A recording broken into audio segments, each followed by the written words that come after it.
Hello and welcome to Chess Classics. I continue looking at top 15 games played by Garry Kasparov and countdown has reached number 9.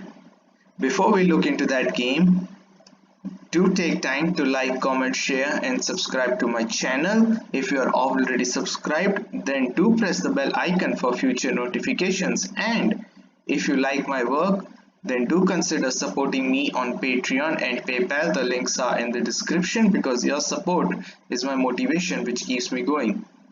So, game number 9 from this series is the game between Sunye Neto and Garry Kasparov from World Under 26 Championship in Graz 1981.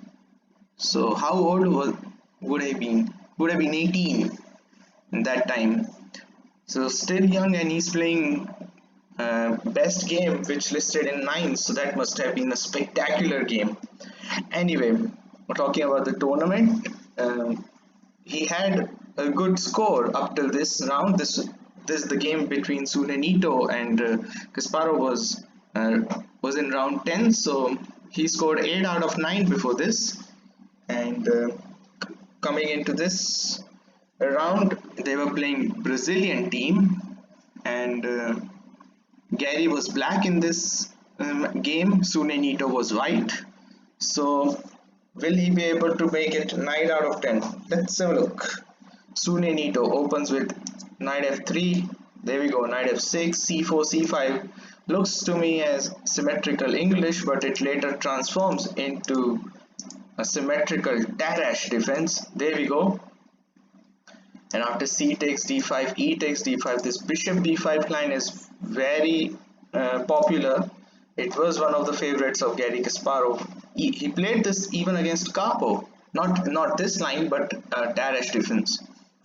Bishop d6, so it's preparing to castle. There we go, d takes, bishop takes, both sides castle. b3, so trying to fianchetto this bishop this side, and bishop g4, placing this knight into a pin. Good move. Bishop e2, rook c8, and by the way, I should say that Garry Kasparov played Tarash defense even with white pieces as well. So let's continue the game. Rook c1, bishop tucks back to d6, bishop goes back to e2, probably a bit premature to be moving this piece again. Probably h3 would have been better, but nevertheless, bishop e2 is also a good move, making sure that this knight doesn't stay into this pin and queen is free to move, so that bishop takes knight won't hamper the pawn structure on the king side. Bishop goes to b8, so he's having a good plan. Probably he's having a plan to play queen c7 and getting off this knight and trying to deliver checkmate on h2, maybe, if not careful. So knight goes to b5, knight comes to e4, so knight b5 basically stopping queen c7 and queen d6. So Kasparov delays this plan and he plays knight e4, knight b to d4. So if bishop takes, then this knight will take, and rook e8, h3, kicking that bishop, but bishop takes and then knight takes, so still keeping an eye here. So no queen c7. I mean, queen c7 will be there, but it would waste time, and queen c7 would meant by moving in this line, and that won't be ideal. So he goes queen d6, queen d3, and now he could have played rook c to d8, and that would have been a little bit better. But here Kasparov goes for this plan, knight g5, to deflect this knight to deliver mate here, but this was a mistake, because after rook f d1, rook c d8, suddenly it is white who is looking to have a little bit of initiative in this position, and might see like moves, let's say queen here, trying to threaten mate on its own, trying to have a counter attack, or maybe try to remove this bishop from here, so that Doing so would mean that only then he would be able to take the knight, because after, let's say, queen here and then king goes here and then queen here check, then king would have a flight square on e2. Maybe he would be looking like that, in that direction. But I think Sunye Neto was a bit worried here, and he should have played queen b5 in this position, tried to bring this bishop here on d3, and only then tried to take this knight. But obviously if you move the bishop here on d3, then not he won't do that. He would just take it with this knight, and bishop won't be here to recapture, which would mean that if pawn takes, then queen g6 can have really bad ideas in the position. So he plays king f1, goes knight e4. He dumps that plan. Obviously knight was hanging and there was no queen h2 threat. a3, stopping knight b4, that's a good move. a6, so he's also having a plan. Queen c2 and developing bishop this side, or maybe I should say opening bishop's line with this side. That's a good move. Bishop d3, so looking at the knight. Queen e7, so bishop takes, then you don't have to take with you don't have to take with the pawn. You would like to take it with the knight, take it with the queen. That would be better.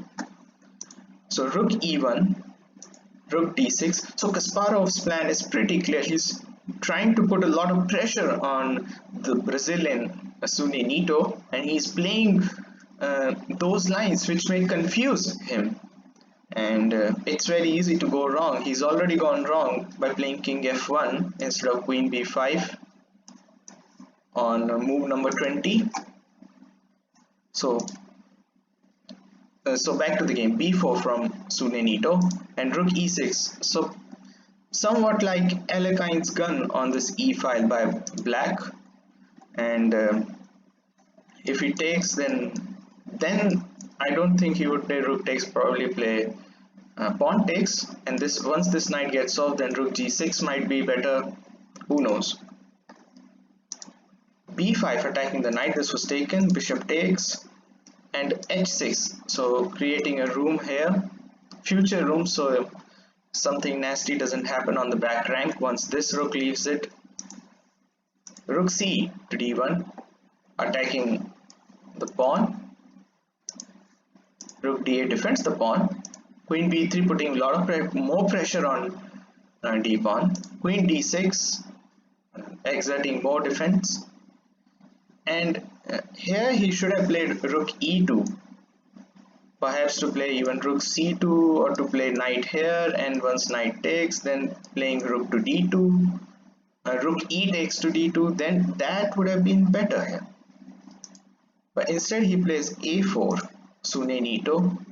So what he was trying to do is to just avoid any weaknesses if there could be, because after bishop c5, Kasparov, that pawn would have been attacked, although it's defended twice, but still that would have meant that these two pieces would be tied up in defense of this a pawn, and that would have put his pieces into a passive position rather than an active position. So he plays rook e to Sunye Neto. So his plan is pretty clear again, play knight here and to exchange, or maybe to play knight d4 for that matter, in order to play f3. But let's see. b6 was played by Kasparov. King g1, knight e7 from Kasparov, knight d4, and now Kasparov has a very witty plan up his sleeve. So let's see what happens. Rook g6 is played. Bishop comes to d3, and up to this moment he was running a little bit short of time, and certainly he was a bit confused at what to do. Sunye Neto I'm talking about. And Kasparov plays queen d7, king h1 by Sunye Neto. Just queen d7 was threatening queen takes h3, so king h1 gets out of the spin. knight f5, and his next move, the 36th move in the position, um, and Sunye Neto commits a mistake. Perhaps he should have played queen b5 here just to offering trade of queens, and if queen takes, then pawn takes, or maybe even bishop takes, then things look super solid for white, even on the queen side. And knight c6 can be in the air if this pawn is here and attacking the rook and creating a super solid pawn structure on the queen side. That could have been better. But however, in time trouble, Sunye Neto plays bishop takes e4. Kasparov takes, and here it's very simple to go wrong in this position, and probably he could have played rook e to e1 just to back this rook down. Maybe that could have been better, but after playing rook e d2, which is still fine, which isn't bad, the position is still level. The next move of Kasparov literally shocked Sunye Neto, and Sunye Neto was totally surprised with this move, and he was so much so that he didn't deal with it very well. And can you guess the move? I give you some time. Well, if you found that out, brilliant. And if you just want to enjoy the show, it's knight h4. It's not a spectacular move like a double exclaim move, but psychologically it had a lot of power involved. And best option here would have been to play either g4 or f4. We will look at both of them. Let's have a look at move f4 here. But then black plays king h7, and after f5, rook has to come to d6, and position is still level, no threats at all. Another possibility in this position would have been to play pawn to g4, and still position is okay. But the thing is that king is getting wide open, and no player would want to consider a move which opens his king side. And let's say after rook d6, queen c4, h5, just breaking through, and only then again preparing rook g6. Maybe that would have been not good looking at first glance. Obviously, if you take, then queen h3 is also dreadful. So that could have been something that people won't consider it.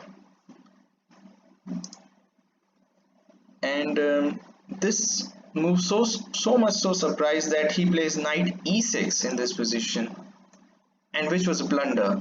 Well, there were two other blunders in this position. Two other potential blunders, or I would say blunders, that would have happened in this position. And I think Sunye Neto played rook e d2 with this intention of opening these double rooks file on this queen. So another blunder that could have been possible here is knight f3. And after e takes f3, if you play rook takes d7, taking the queen, hooray! But you get the queen, but you lose the king. After f takes g2, king g1, knight f3 will be checkmate. And after e takes f3, if you play g4, well, that doesn't work, because after queen takes, rook takes d2, two rooks for a queen, two rooks and a knight for a queen. That's huge amount of compensation for a queen. So after knight h4, another blunder that is possible is to play knight f5. But you don't have to worry, you just simply take off that knight, thinking like winning the exchange after king h7, queen d5. So threatening queen takes f2, And instead of this, if you had played this, then that would have been disastrous, because after rook takes g2, and that would have been end of the world with queen h3. So queen takes f2, you cannot stop that. Queen takes e4, defending mate like that, but then f5 is a beautiful decoy in this position, and there aren't too many squares in this position. For example, if you play queen d5, then comes rook takes g2, threatening mate like that. Queen g8 is somewhat forced. King g6, looking like you can catch the black king, like that. It's defended by the bishop. But after king h5, this king is absolutely safe. You can play queen f7 check, but rook comes back, threatening mate, and there isn't any good way to defend against that. That would be the game very shortly. You have to just give up your queen and some random checks, but eventually this king will get caught. So knight h4 wasn't a spectacular move, but it had a spectacular effect on Sunye Neto, and he didn't play f4, either f4 or g4. That would have still white would have had some chance in the position. He plays knight e6, and this was a clear blunder. Kasparov takes both these rooks, and what does he have in compensation? 2 rooks for a queen, but a fantastic play for Kasparov. He plays knight f4, Sunye Neto. This was threatened. Rook g5, knight was attacked, so rook comes up, and now king g1 in this position. And this is pretty amazing the way Kasparov played this. I give you some time, take a pause and think, what did Kasparov play in this position? Well, if you found it out, brilliant. And if you just want to enjoy the spectacular combination, the first move of this is knight f3 check, and this was played after the adjournment at the same day, not the next day. King g1 was adjourned. When Sunye Neto played king g1, the game was adjourned for a couple of moments, and then in the evening they resumed this game, and this knight f3 was played in the evening on the same day. So of course this is pinned. So if you move the king here, then again there is spectacular combination coming. I won't be showing it now because this is incredibly brilliant. So Sunye Neto plays king f1, and now comes another brilliant move in this position by Kasparov. Bishop takes e3, superb move.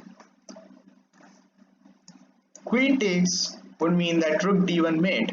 And why didn't I show you king h1 on the previous turn? Because again this bishop takes e3 would have happened, and again if queen would have taken, then this would have been mate in 2, because our queen blocks, you just take, and again if you take with the queen, then if you play rook d1, then king here, then rook e1 would have been mate. The knight is defended by the pawn, and pawn also covers this square.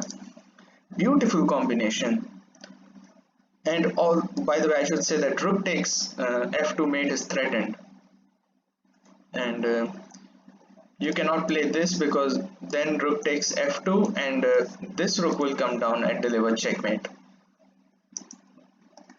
So f takes e3 is forced, and now comes another brilliant move by Kasparov. I will give you some time for this.